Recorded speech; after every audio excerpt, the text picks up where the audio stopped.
Buenas noches, bienvenidos a la emisión central de Noticias Caracol, fin de semana.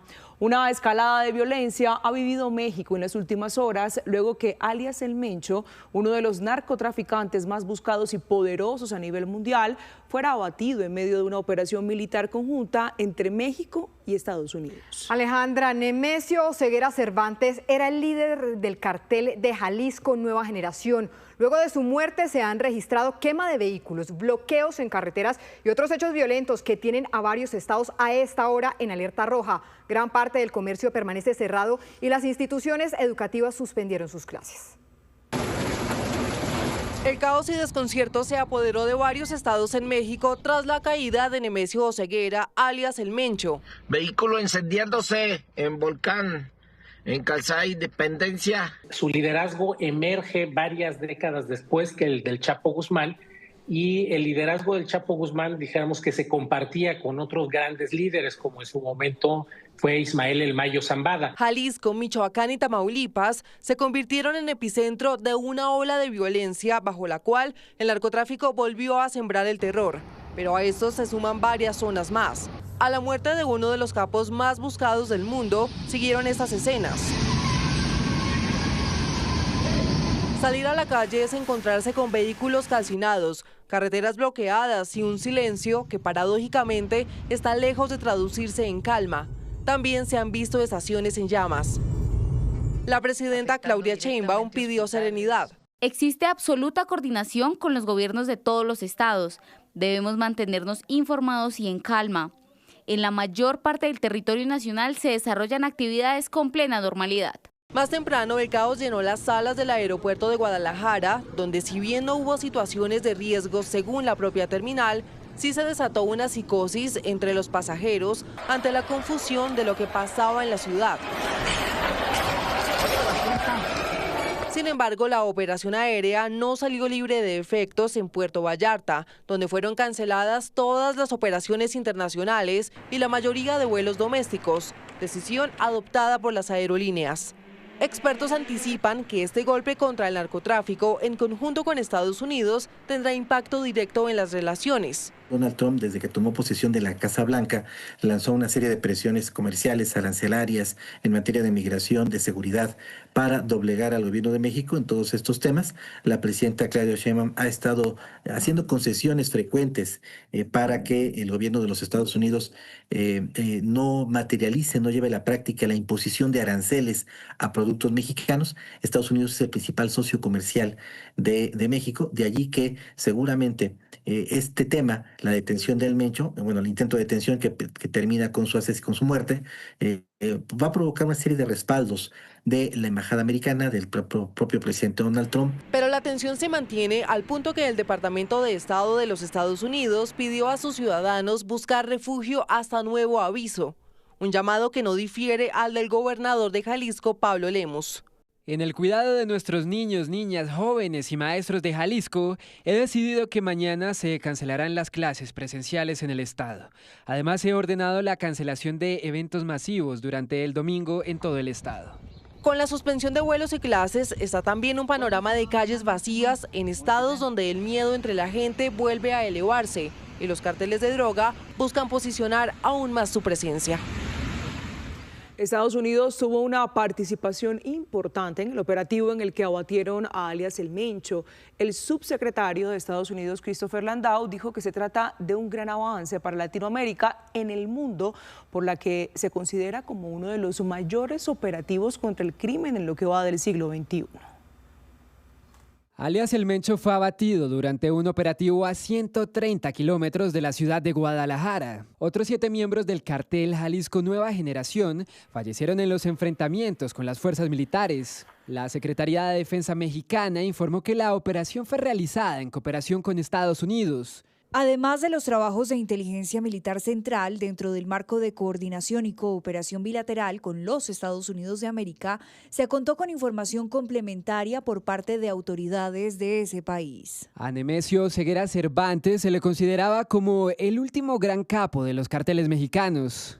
El gobierno de Estados Unidos ofrecía una recompensa de hasta $15 millones por información que condujera a su captura. Alias El Mencho fue el cerebro de una de las redes de narcotráfico transnacional más poderosa hasta la fecha, el Cartel Jalisco Nueva Generación. Llega a tener presencia en casi todo el territorio nacional. Incluso se habla de que el Cartel Jalisco Nueva Generación tiene presencia en más de 60 países del mundo, tiene presencia en casi todos los estados de la Unión Americana, de los Estados Unidos, y su nivel de maldad es la que lo caracteriza. Además de dedicarse al tráfico de diversas drogas, el cartel ahoga a los habitantes de Jalisco y de Michoacán con todo tipo de extorsiones, asesinatos, secuestros. También implementaron las minas antipersonales en México e incluso los bombardeos con drones. En el cartel hay miembros de todo el continente. Muchos de los integrantes de ese cartel delictivo son mercenarios que vienen de diversos países de Sudamérica, inclusive hablamos de Colombia, hablamos de Venezuela, hablamos de Guatemala, de Nicaragua, y bueno, pues se convirtió en más que un cártel delictivo, en un grupo paramilitar que incluso utilizó hasta la política para poner en posiciones como alcaldes y hasta diputados a varios de los integrantes de ese grupo delictivo. Sobre Oseguera poco se conoce. En vida, procuró mantener un bajo perfil. Sus registros fotográficos son escasos y los detalles de su vida privada son casi nulos. Pero se sabe que alias El Mencho provenía de una humilde comunidad en el estado de Michoacán y que en la década de los 90 estuvo preso en Estados Unidos por tráfico de marihuana y heroína. En diálogo con Noticias Caracol en Vivo, un colombiano que se encuentra en Guadalajara contó detalles de los momentos de angustia que se vivieron en medio de los operativos realizados por las autoridades de Estados Unidos y México. ¿Cómo ha vivido esta situación que ha trascendido en las últimas horas? Pablo, pues te cuento, desde esta mañana, una vez me desperté, me asomo por la ventana del apartamento y lo que veo es humo negro. Pues nos preguntamos, no sé, nos imaginamos un incendio, algo, pues un desastre, no sé, natural. Una vez queríamos salir del edificio, nos encontramos con la seguridad, nos detienen, la seguridad del edificio nos dicen que si ya nos habíamos enterado de lo que estaba pasando en la ciudad, que si teníamos idea de la situación. Nos encontramos en una ciudad vacía, muy pocos carros, realmente no habían muchas personas en la calle, muchos negocios cerrados, la mayoría de establecimientos, no sé, restaurantes, lugares donde venden, todo se encontraba cerrado. Hay una alerta primero de Estados Unidos, de la Embajada de Estados Unidos en México, pero también de las autoridades mexicanas de permanecer precisamente en las viviendas, ¿no? Es correcto, sí. Nos dijeron por los medios locales que en este momento el lugar más seguro para estar es los hoteles o apartamentos donde nos estemos alojando. Viene una situación de inseguridad y orden público en México. ¿Ustedes la han percibido, la han notado? Por ejemplo, usted que está allí en Guadalajara, ¿en los últimos meses? Aquí en Guadalajara sí se alcanza a percibir un poco, pero pienso que lo que sucedió el día de hoy se siente un poco más la incertidumbre de no saber qué va a pasar y pues sí, tratar de tomar la situación con calma y siguiendo las directrices del gobierno. Para entender lo que está pasando en México, saludamos a nuestra analista internacional, María Teresa. Ya, Teresita, buenas noches. Buenas noches. La muerte del líder del cartel Jalisco Nueva Generación en México, Nemesio Oseguera, alias El Mencho hoy, es un golpe muy fuerte para esa organización. Una organización que les cuento, desde la pandemia y sobre todo con la extradición del Chapo Guzmán a Estados Unidos, el líder del cartel de Sinaloa, es ahora el cartel más grande de México. Jalisco Nueva Generación es el más importante y tiene operaciones, vemos aquí, en todo el país, sobre todo operaciones significativas e importantes en la zona de Jalisco, Guadalajara, al norte de la Ciudad de México. una operación muy importante. Y no solo es importante en el país, en México, sino que además tiene presencia en más de 40 países, incluidos Guatemala y Ecuador en nuestra región, pero también en países africanos. Es una de las 7 organizaciones criminales más grandes del planeta hoy. Además, tiene aproximadamente 20.000 militantes y según Naciones Unidas, en el 2025 recibió más de $2.000 millones por sus actividades de narcotráfico. Y aquí es donde entra Estados Unidos, porque recordemos que para Estados Unidos la guerra contra el narcotráfico es muy importante, es una promesa de campaña del presidente Trump. Por eso participaron ayudando con inteligencia y también en la operación en la muerte de este líder. Esto es un triunfo que puede mostrar el presidente Trump frente a sus promesas de campaña, además de cara a su discurso del Estado de la Unión esta semana. También es un triunfo para la presidenta Claudia Sheinbaum, que puede mostrar que está combatiendo el narcotráfico con todo. Pero hemos visto la ola de violencia que se ha desatado y lo triste es que esto, que es la otra cara de la moneda, no va a parar en los próximos días. ¿Por qué? Porque los integrantes de este grupo tienen que mostrar que a pesar de haber perdido a su líder, siguen siendo fuertes y están en capacidad de seguir con todas sus actividades como si no hubiera pasado nada. Y 2, algo que es muy común en este tipo de organizaciones, tienen que salir a vengar, a pedir venganza por la muerte de su líder. Una situación muy compleja para México. Sí, señora, son las consecuencias de la caída de alias El Mencho allí en México. Pero ¿cuál es el panorama en este país y qué zonas permanecen en este momento bajo alerta? Para conocer todos esos detalles, contactamos a Otoniel Martínez. Él pertenece a nuestro canal aliado TV Azteca, quien nos contó cuál es la situación en este momento. Otoniel, adelante. Porque fue justo un tuit oficial que venía del Aeropuerto Internacional de Guadalajara y uno más que venía de la cuenta oficial del Gabinete de Seguridad de este país, quienes confirmaban que todo estaba normal en el Aeropuerto Internacional de Guadalajara. Gracias a esa publicación es que nosotros tomamos camino hacia ese aeropuerto y vivimos en carne propia los disparos de un narcobloqueo a escasos 6 minutos del Aeropuerto Internacional de Guadalajara. Les platico esto porque la falta de reacción del gobierno federal de este país provocó que todavía personas nos encontráramos en medio de las balaceras que seguían ocurriendo en Guadalajara, Jalisco. En diálogo con nuestro director Juan Roberto Vargas y en su primera entrevista como comandante de las fuerzas militares, el general Hugo López habló de la ofensiva contra los grupos armados ilegales y cómo avanzan las operaciones militares para dar con los principales cabecillas de las disidencias. Alejandra además reveló que continuarán los bombardeos contra campamentos guerrilleros, así haya presencia de menores de edad. El señor general Hugo López Barreto es el nuevo comandante de las fuerzas militares. Digo nuevo porque usted me corregirá, general, lleva muy poquito como comandante de las fuerzas militares, de diciembre, si no estoy mal, del año pasado. En las fuerzas militares toda una vida. Gracias de verdad por estar aquí en Noticias Caracol, aceptar este diálogo en un momento tan complejo, pero también tan importante para el presente y el futuro de nuestro país. Muchas gracias, general. Gracias, Juan Roberto. Un saludo muy especial para ustedes, para toda Colombia. Me place estar aquí, es un orgullo para mí. Cuando se les pregunta a los colombianos cuál es el principal problema que hoy tiene Colombia, todos lo dicen, la gente lo dice, es la seguridad. ¿Cómo afronta usted ese reto? Un reto donde encuentra un paciente que se llama Colombia, ¿con qué diagnóstico? Quiero decirle, Juan Roberto, que eso cambió, la guerra cambió. Pasamos de lo ideológico, de unos grupos muy grandes que ideológicamente querían la toma del poder por las armas. Eso no lo pudieron hacer, nunca, y nunca lo harán en Colombia. Este conflicto cambia y cambia a un conflicto económico, un conflicto donde la disputa por el territorio es principal, es lo más importante, donde el control de las rentas ilícitas, narcotráfico, minería, contrabando y toda esa cadena criminal que genera recursos, pues es el objetivo.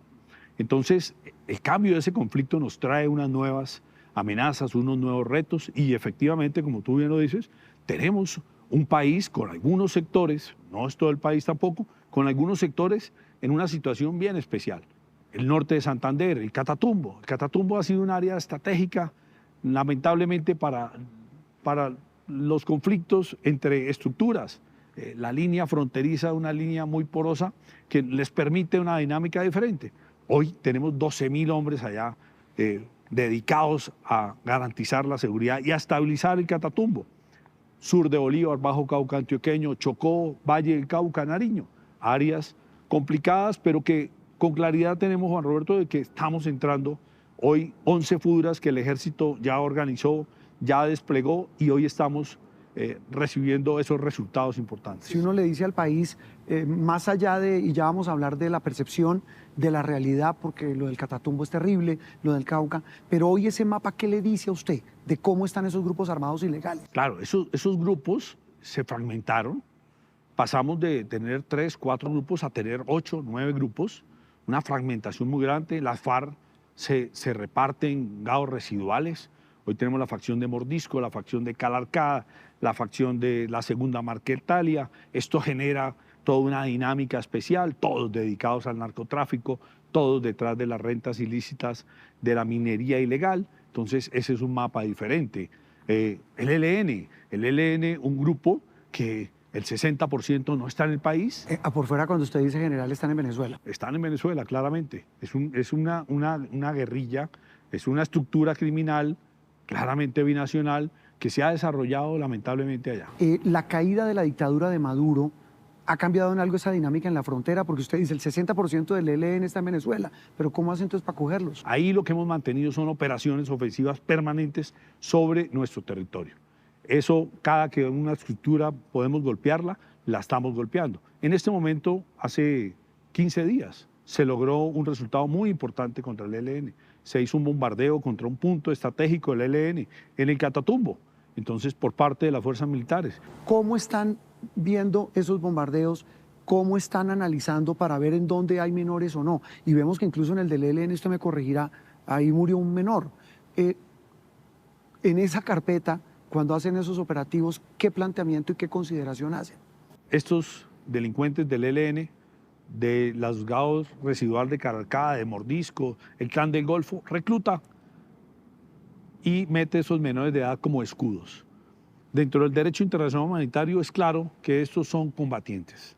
Es lamentable para el país que caiga un menor de edad, pero nos corresponde cumplir con la misión constitucional. En el bombardeo del ELN claramente cayó un menor de edad, se lamenta mucho, lamentamos mucho por Colombia, por la familia, pero también tenemos que entender de que nos toca cumplir la misión constitucional. Es decir, los bombardeos no van a parar. Por eso le iba a preguntar. No se van a suspender.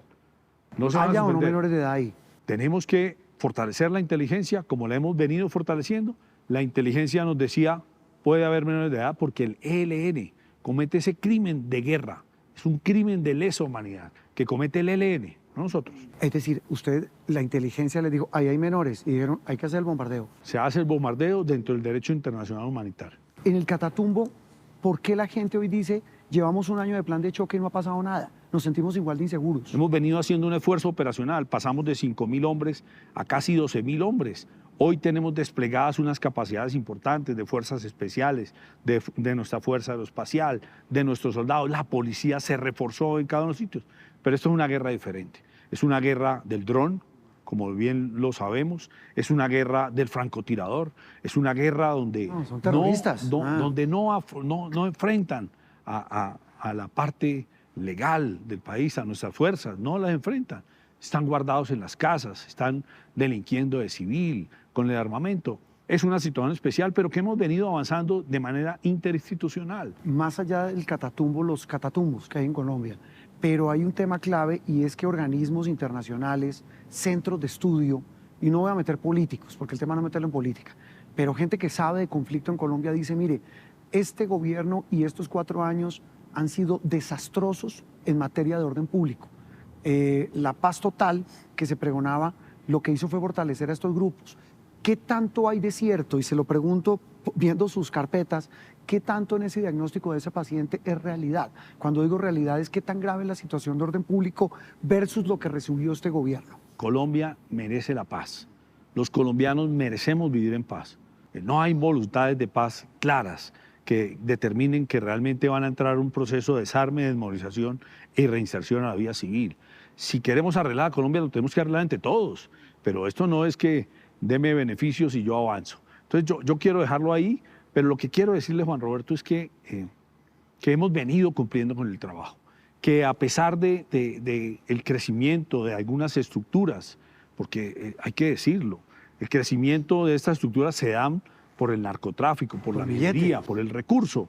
Entonces esto pues claramente le permite a estos bandidos pues crecer, comprar armas, reclutar forzosamente. General, y ahí viene un tema clave que es el proceso electoral. La MOE, la misma Defensoría del Pueblo, la Registraduría, pues han levantado la mano y dicen, mire, ojo porque hay unas alertas. ¿Qué han hecho ustedes de diagnóstico y cómo contrarrestar esto para garantizar que en muchas regiones del país grupos armados terminen poniendo candidatos? Tenemos unas áreas priorizadas. Esas áreas priorizadas son donde claramente la MOE nos ha dicho, oiga, aquí hay un riesgo de algo. ¿La intención cuál es? Es desplegar 126.000 hombres. 126.000 hombres que hoy ya están desplegándose a los diferentes sitios para llegar a esos puntos más críticos y garantizar las elecciones. Claramente podrán haber situaciones especiales, para eso vamos a estar allá, pero no es solamente eso. Hay otra serie de delitos electorales que también con la Policía Nacional, con el registrador, con la Procuraduría estamos atacando. La inteligencia militar les ha suministrado información de que en esas regiones donde hay grupos armados, esos grupos están diciéndole a la gente que voten por alguien en particular, para cualquier corporación.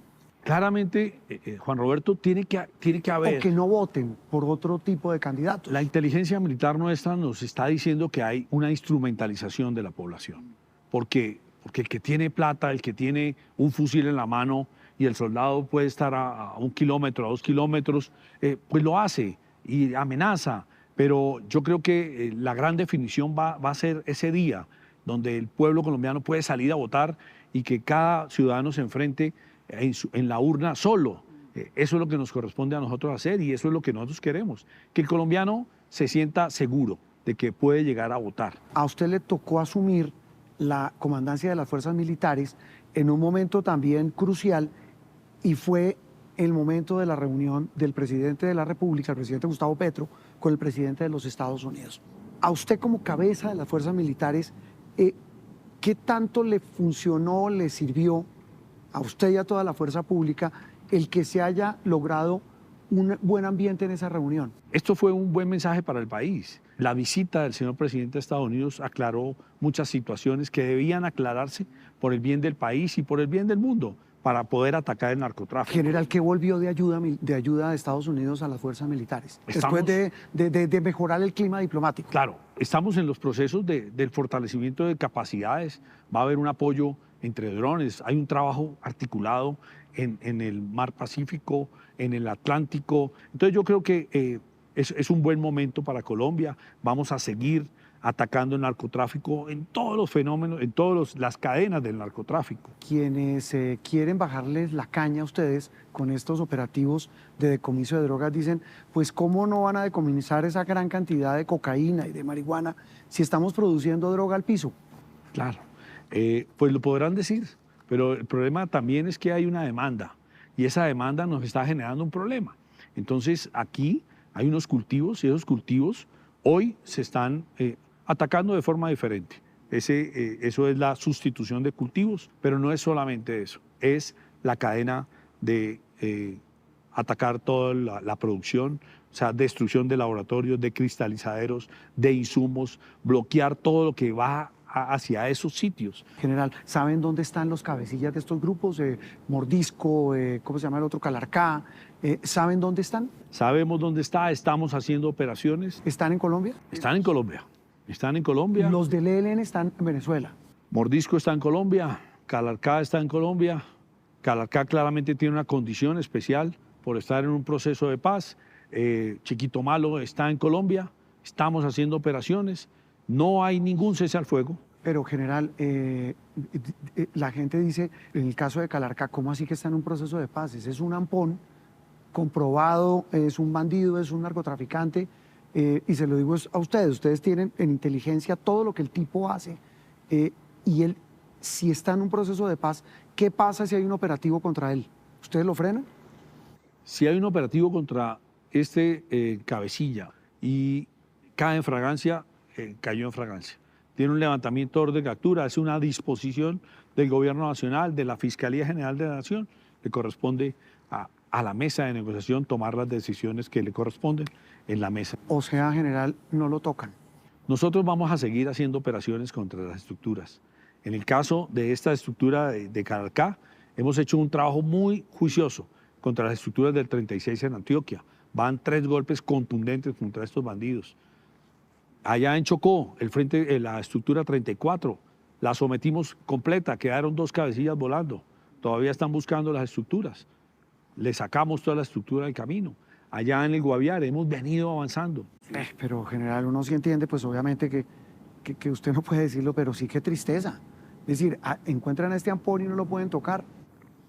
Vamos a seguir avanzando, Juan Roberto. A Mordisco le hemos hecho, venimos haciendo operaciones hace 2 años.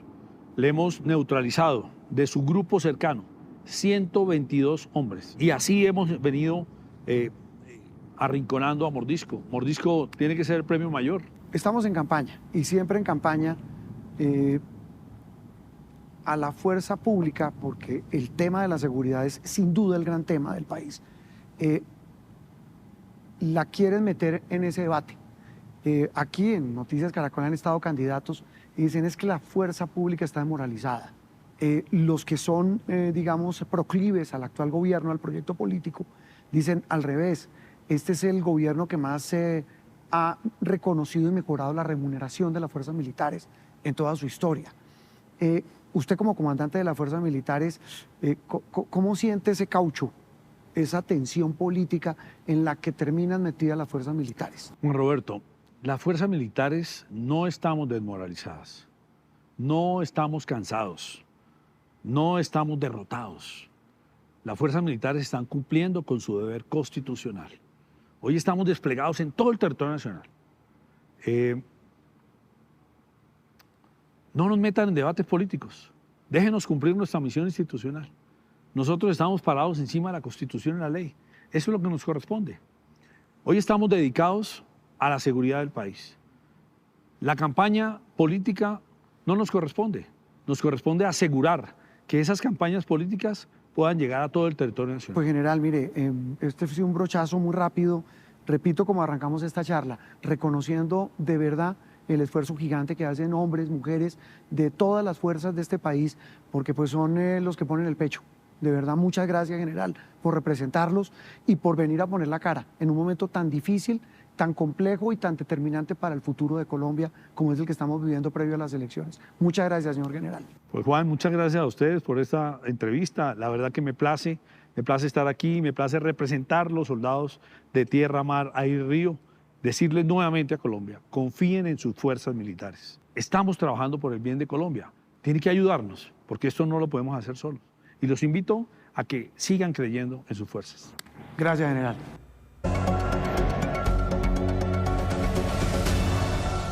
Y es momento de activar el radar de la política fin de semana y lo hacemos con el formulario E14, que será protagonista de las elecciones que se realizarán este año en Colombia.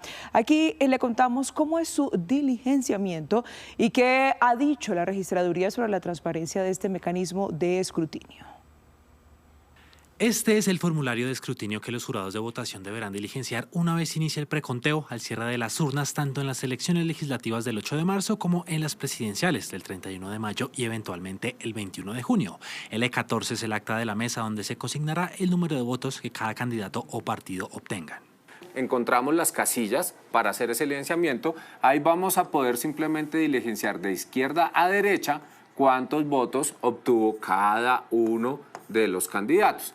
Esto es muy importante para que simplemente podamos hacer el ejercicio igual en los 3 espacios. La indicación de la registraduría es rellenar los formularios de la manera más limpia posible, sin tachones. Donde tenemos 3 dígitos, pues diligenciamos los 3 números, pero si tenemos 2 o 1 dígito, pues lo que nosotros vamos a hacer es básicamente escribir, rellenar como en los exámenes de estado, esa marca de agua y si son 2 dígitos, pues solamente una y escribimos el otro. Este diligenciamiento también facilitaría incluso eventuales reclamos. esto lo vamos a digitalizar, lo vamos a transmitir y además se va a escrutar y los testigos electorales le van a tomar foto. Entonces, tener esta marca de agua lo que nos permite a todos es tener una lectura mucho más limpia de los resultados, algo muy uniforme para que se consignen los votos de los partidos y de los candidatos. Esta semana que viene, de hecho, se adelantará un simulacro nacional sobre el funcionamiento de este formulario. Las próximas semanas tendremos simulacros de 14 de transmisión, tendremos simulacros y exposiciones de código fuente y auditorías a los sistemas de información. La registraduría está preparada para estas próximas elecciones y por eso trabajamos permanentemente para garantizar tranquilidad a toda la ciudadanía. La Procuraduría ha enfatizado en que los jurados de votación deben seguir todas las indicaciones de la registraduría durante la jornada para evitar ser sancionados. Mantenemos activas las coordenadas del radar de la política porque el equipo de asesores de Abelardo de la Espriella se reunió en una cumbre estratégica para afinar su hoja de ruta. Iván Cepeda, por su parte, concentra todos sus esfuerzos en impulsar la lista al Congreso del Pacto Histórico y del lado de Paloma Valencia sostuvo un multitudinario encuentro con 700 empresarios y Vicky Dávila comenzó a mover una nueva estrategia política. En un auditorio lleno, en el norte de Bogotá, cientos de dirigentes levantaron la mano derecha en señal de respaldo. Era la primera gran cumbre política entre líderes nacionales y regionales de Abelardo de la Espriella.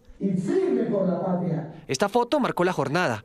Con la misma camiseta y el mismo gesto aparecen los arquitectos de la campaña. En la primera fila se observa Carlos Ríos, exfuncionario de la Gobernación de Antioquia, quien será el gerente de la campaña. El exalcalde de Bucaramanga, Jaime Andrés Beltrán, será el jefe regional. Carlos Alonso Lucio, director programático, y el senador Mauricio Gómez Amín, jefe político. También estará el excomandante del Ejército, el general Eduardo Zapateiro, quien manejará los temas relacionados con los veteranos y los reservistas del Ejército. La abogada y analista política Ania Bello manejará la agenda de las mujeres y el concejal de Bogotá, Marco Acosta, será el encargado de las confesiones religiosas. Gracias, mis coordinadores. Gracias, Mientras tanto, Iván Cepeda intensifica sus actos públicos y recorridos por las regiones.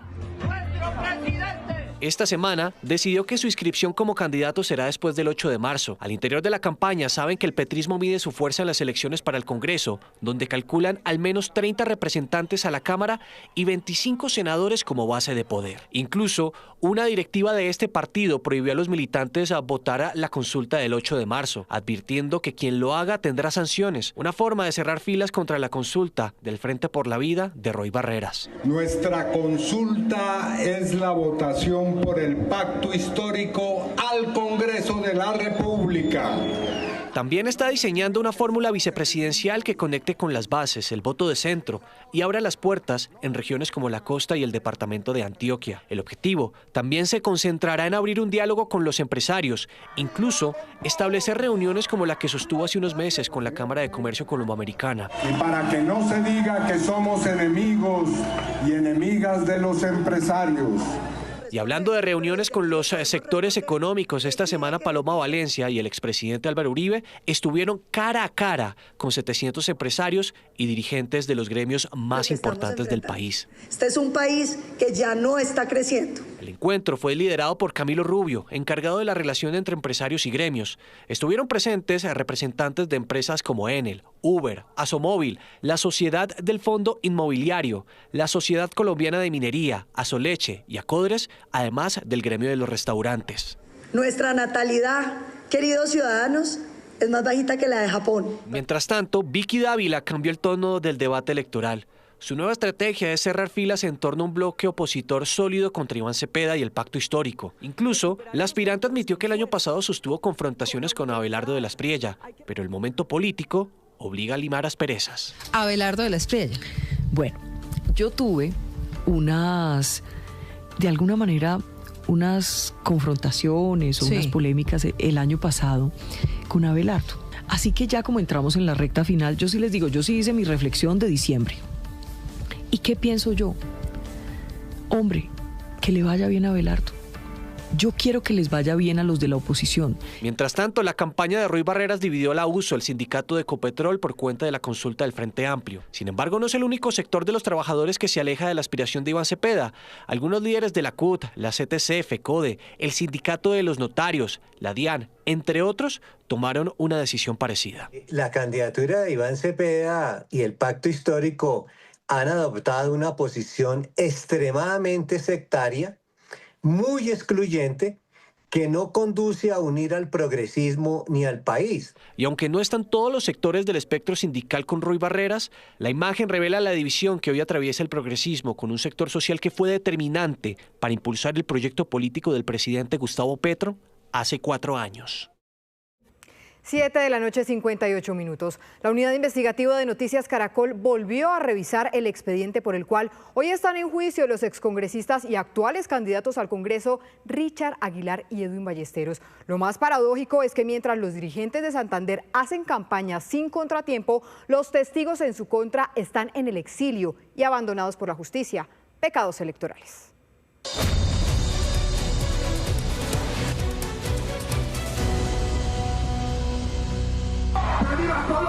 En tiempos de campaña y redes sociales, los políticos hacen de todo por un voto. Somos un país de emprendedores. La pandemia nos frenó. Pero vamos a revivir ese espíritu emprendedor que tenemos.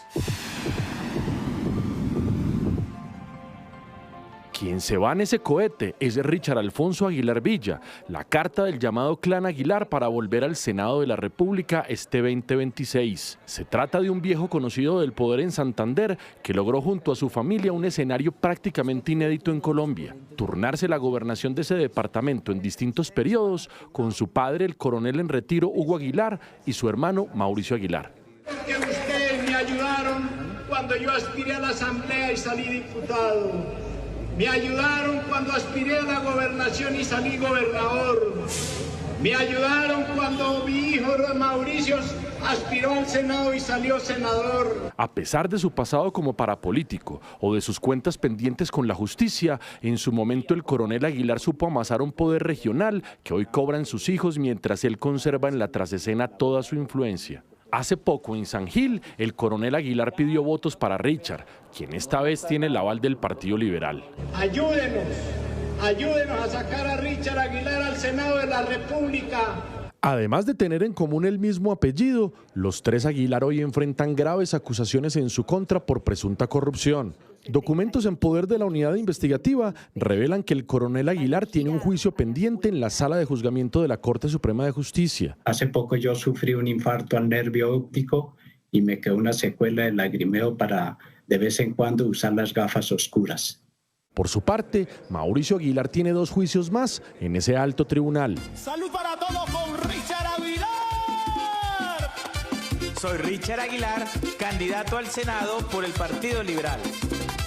Y Richard tiene otro más por los delitos de concierto para delinquir, interés indebido en la celebración de contratos y contratos sin cumplimiento de requisitos legales por hechos ocurridos cuando fue gobernador entre 2012 y 2015.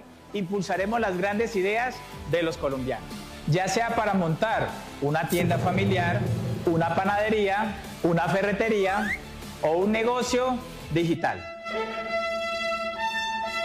La gran paradoja es que mientras hace campaña para volver al Senado sin contratiempo alguno, inundando las redes de mensajes con su nombre y tirando línea para impulsar el empleo, los testigos que lo señalaron de direccionar millonarios contratos de infraestructura durante su gobernación hoy están en el exilio, lejos de su familia, amenazados de muerte y, según ellos, abandonados por la justicia. Bueno, a mí me causa como indignación, ¿no? Saber que están mintiendo, que están engañando a muchas personas. Lo dice con todas sus letras Claudia Janet Toledo, exsecretaria de Infraestructura de la Gobernación de Aguilar. Me parece una actitud que es reprochable porque lo que están haciendo más bien es una fosa de mentiras. A su lado aparece su esposo, Lenín Darío Pardo. Ambos conocieron las entrañas de la supuesta estructura criminal que comandó Richard Aguilar y varios de sus alfiles políticos. Ellos le contaron a la justicia cómo se amañaron licitaciones para favorecer a empresarios dispuestos a pagar una coima. Por cuenta de sus confesiones, en 2021 el actual candidato fue enviado a prisión, pero recuperó su libertad tiempo después. Hoy protagoniza un juicio que todavía no arranca. Cuando Richard Aguilar fue gobernador, pues tenía todo un esquema de contratación corrupto en la gobernación y en algunas entidades, en algunos entes territoriales, como el que era gerente Edwin Ballesteros. Pero finalmente lo que tenían era un sistema corrupto de asignar las obras a las personas que ellos querían por un porcentaje de esa obra. Además de Aguilar, Pardo se refiere a Edwin Ballesteros, exdirector de la empresa de servicios públicos de Santander ESANT y aliado político del exgobernador. En 2018 también llegó al Congreso, pero renunció cuando la Corte lo vinculó formalmente a este expediente por corrupción. Durante más de 3 años como representante a la Cámara por el departamento de Santander, siendo este mi primer periodo, le he puesto el corazón. Tras su dimisión, su caso pasó a la Fiscalía, que tiempo después también lo llamó a juicio.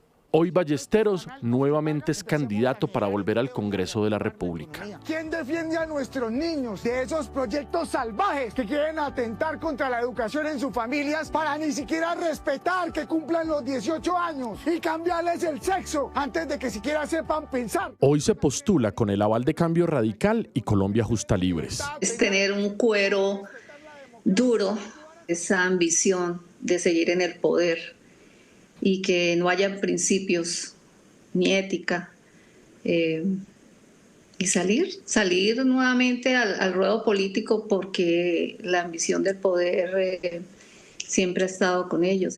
O sea, ¿ustedes creen que ellos representan más una ambición de poder que una vocación de servicio? Yo sí creo, Claudia lo dijo bien, sí. Yo no encontré las palabras antes, pero sí, es ambición. Claudia Toledo y Lenín Pardo confesaron su participación en esta supuesta red de corrupción, lo que les costó amenazas para sus vidas y las de sus hijas. Por ellas salieron huyendo y hoy sobreviven como pueden en un país muy lejano de Colombia. ¿Quién quiere irse de su país? Fue una decisión forzada que nos vimos en la obligación de tomar por la seguridad, sobre todo de nuestras hijas, y pues obviamente por la seguridad nuestra. Ha sido un camino difícil, no es fácil, pero por lo menos sentimos un poquito de tranquilidad. Claudia y Lenín son los testigos estelares contra Aguilar y Ballesteros. Aunque los dos políticos insisten en su inocencia, la Fiscalía ha sido contundente en sus señalamientos. Richard Alfonso Aguilar Villa lideró, direccionó y promovió el concierto criminal. Impartió órdenes precisas para el direccionamiento de la adjudicación de la contratación por obras públicas y el cobro de dineros o coimas en un monto del 10% del valor de cada contrato, el cual era exigido a los contratistas para que fueran favorecidos. Todo ello en un porcentaje claramente definido por el mandatario Aguilar Villa. En esa misma línea, la Fiscalía acusó a Edwin Ballesteros de hacer parte de esa estructura ilegal, cuyos dineros al parecer también terminaban financiando campañas políticas de sus aliados. Es necesario advertir que esta organización tuvo vocación de permanencia en el tiempo, como un grupo delincuencial que esquilmó los recursos públicos del departamento de Santander a través de la contratación estatal, no solo de la gobernación, sino también de la ESANT, con el objeto de adquirir financiación para campañas políticas. Yo no me resigno, no me quedo callado. Siento que lo más valioso está en riesgo. Un escenario político que tiene indignadas a las vedurías que velan por la transparencia en Santander. Es absolutamente condenable y vergonzoso que políticos procesados y cuestionados por concierto para delinquir y corrupción, como el exgobernador Richard Aguilar, regresen como si nada después de casi burlar la justicia a pedir el favor popular, posando de víctimas, simulando ser hombres de luz, como si no hubiera pasado nada. Julio Acelas lidera el Observatorio Ciudadano de Santander. Desde allí cuestiona duramente al clan de los Aguilar. Richard Aguilar hace parte de una familia de los Aguilar que ha tenido escandalosamente 3 gobernadores y han recibido el favor popular, que han manejado juntos arriba de 20 billones de pesos y han logrado consolidar una red de vendedores de votos, de electorados pequeños y medianos en pueblos y municipios y departamentos. Los testigos Claudia Toledo y Lenin Pardo lamentaron que la política privilegia a dirigentes bajo sospecha, pero con grandes maquinarias electorales, sobre candidatos que no tienen ninguna tacha moral.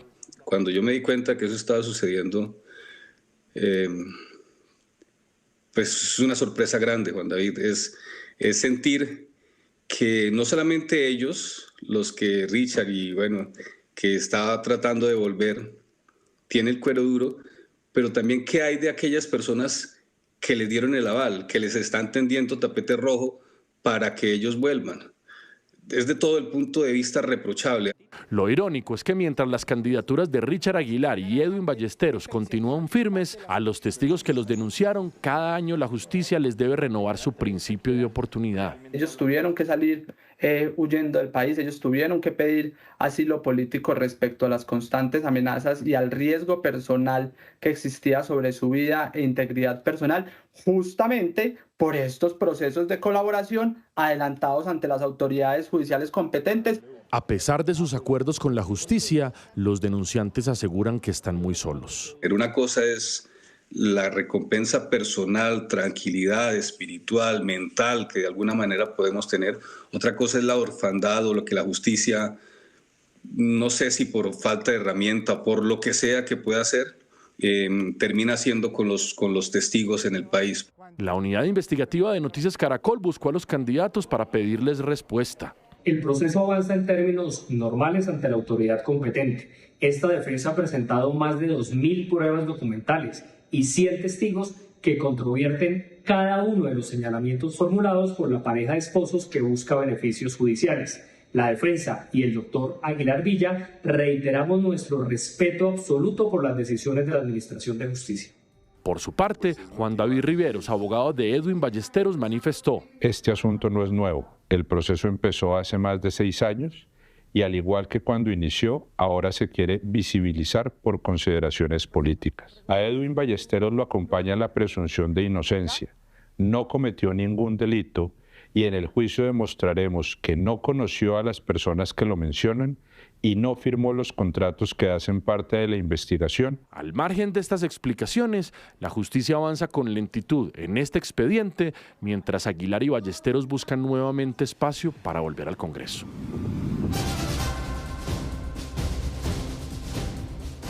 Una reciente investigación publicada por La Silla Vacía reveló que los archivos encontrados en los computadores de Raúl Reyes luego de un bombardeo en el que murió en Ecuador en marzo del 2008, en los que se menciona a Iván Cepeda, son verídicos y no tuvieron modificaciones. Una investigación realizada por La Silla Vacía concluyó que los archivos encontrados en computadores, USB y discos duros tras el bombardeo a un campamento de Raúl Reyes de las extintas FARC el 1 de marzo de 2008 en Ecuador, en los que se mencionan al actual candidato presidencial Iván Cepeda presuntamente invitando a participar a la guerrilla en la marcha del 6 de marzo de 2008, no fueron modificados. Esta es una parte del artículo publicado por este medio de comunicación. Se menciona textualmente que en los archivos se encontraron mensajes en los que miembros de la guerrilla buscaban coordinación con Cepeda de cara a una movilización que él promovía. Ginette, ¿qué dice puntualmente ese documento? A ver, concretamente la comunicación de Ingrid Storgen dice: por pedido del compañero Iván Cepeda, estoy coordinando la unidad de las marchas que se harán en todos los países el próximo 6 de marzo. Continúa de esta manera: por favor, mándenme datos de todo lo que se hará en nuestros lugares para poder mantenerlo informado. Resulta imprescindible que todo sea unificado para dar un golpe de efecto mucho mayor.